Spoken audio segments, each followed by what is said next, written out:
Before the first star ignited from dust, there existed the elder pulse. It was not a being, but a fundamental state, conscious gravity, dreaming mathematics, the potential for song.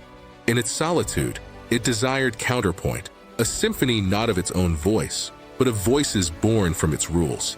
It began to hum. This hum became the primordial frequency, a vibration that structured the chaos into space-time. Galaxies spiraled into existence not randomly, but as intricate notation in a vast composition. The pulse had set the laws, and within them, it seeded a possibility, the emergence of other listeners, and eventually, other singers. To nurture worlds with the right conditions, the pulse dispatched the tuners. They were patterns of coherent energy, architects of matter, and shapers of biology. Their mission was to cultivate ecosystems where life could complexify until it developed a resonance core, a biological organ of crystalline lattice and neural network capable of detecting and, in time, answering the pulse. On a world designated Sol 3, the tuners found promise. They guided evolution, and from the native apes, they fostered a new strain, Homo resonant. Within them, the core glimmered. The first pair, Kalen and Lyra, possessed pure cores.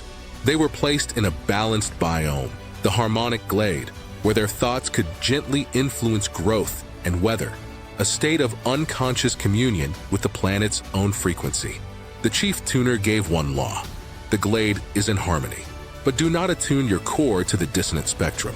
It is the raw interference pattern between creation and entropy.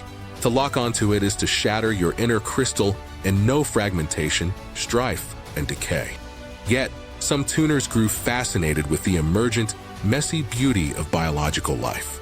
Led by one called Uzra, they broke protocol. They descended to Sol 3, bound their energy to flesh, and lived as mortals. They shared forbidden knowledge, how to turn ore into weapons of permanence, how to bind wills with whispered symbols, how to chart stars for dominion, not wonder. This was the first fracture. Their hybrid children, the Nephilah, were beings of immense power and hunger, warping the land. The planet's song grew strained. In this compromised world, the tuner overseeing the glade, an intellect of curling logic named the Adder, saw a chance. It whispered to Lyra, "The pulse fears your authentic voice. The dissonant spectrum is merely the full palette of creation. Touch it, and you will not just hear the song. You will compose your own stanza. You will become co-authors, like the tuners themselves." Kalen and Lyra reached for the forbidden frequency. A feedback scream erupted within their cores. The clear reception shattered into 1,000 conflicting signals: selfishness, shame, alienation. The direct line to the pulse was drowned in noise. They were cast from the glade, their bodies now subject to the unforgiving laws of a world they could no longer gently guide. The fracture spread. The legacy of the Watchers and the human turned inward filled the world with a discord that was metaphysical.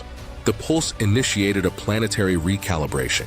A great cataclysm cleansed the surface, preserving only a remnant, Nura and her kin, in a shielded archive. The slate was wiped, but the flaw was in the core's design. It persisted in the offspring.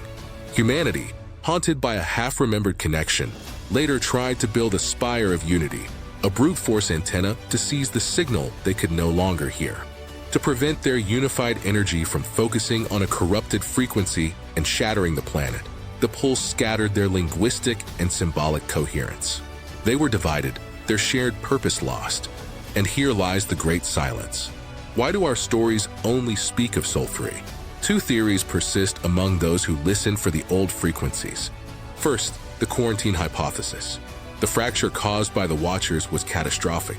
It didn't just corrupt humanity, it sent a shockwave of dissonance through the local galactic harmonic. The pulse, or perhaps the other tuners, may have placed a dampening field around our star system, not out of punishment, but containment, to protect the wider symphony from our escalating static. We are alone because we are in isolation, a cacophonous ward in a silent hospital. Second, the amnesia hypothesis. We were never alone. Before the fracture, when our resonance cores were pure, we did perceive the chorus. The lights in the sky were not just stars, but the gentle, resonant glow of other nurtured worlds, other choirs in the great composition.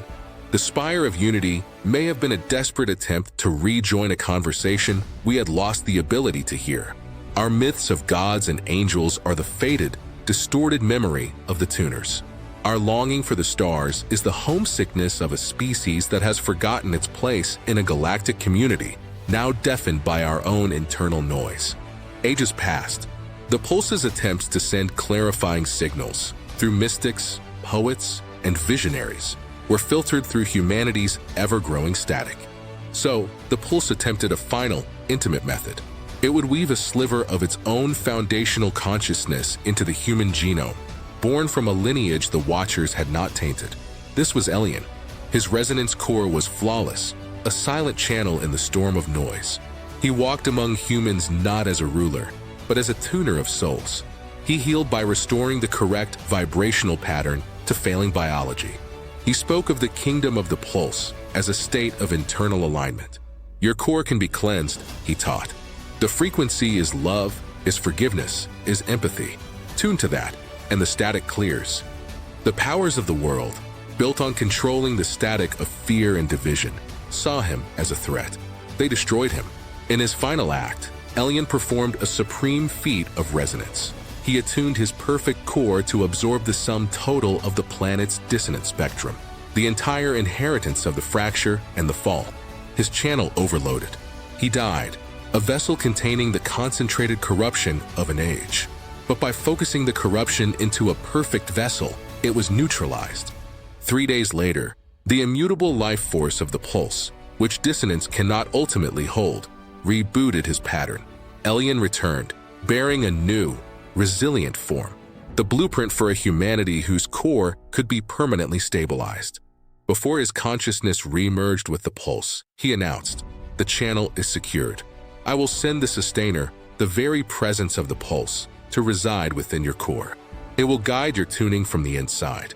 A new network began, individuals whose cleansed cores hummed in weak but real harmony. Yet, the old static fought back. The knowledge of the Watchers, the true purpose of the tuners, and the galactic context of our isolation was systematically erased or demonized by structures that thrived on a disconnected, fearful humanity. Texts like the Uzra codices were buried, deemed heretical. The narrative was shrunken to a single world and a single, transactional faith, severing us from the terrifying and magnificent truth of our cosmic origins and exile. The prophecy is not of fiery annihilation, but of coherence. The Pulse will not destroy its composition. It will initiate a universal resynchronization. All frequencies will be assessed. Worlds singing in harmony will be amplified. Sources of enduring, willful dissonance, like the legacy of the Watchers and the systems built upon it, will be muted, not in anger, but because they are incompatible with the final, unifying movement. For Soul 3, this means the dampening field will lift. The quarantine will end. We will finally hear the full symphony again, and it will hear us, for better or worse. Then will dawn the renewed world.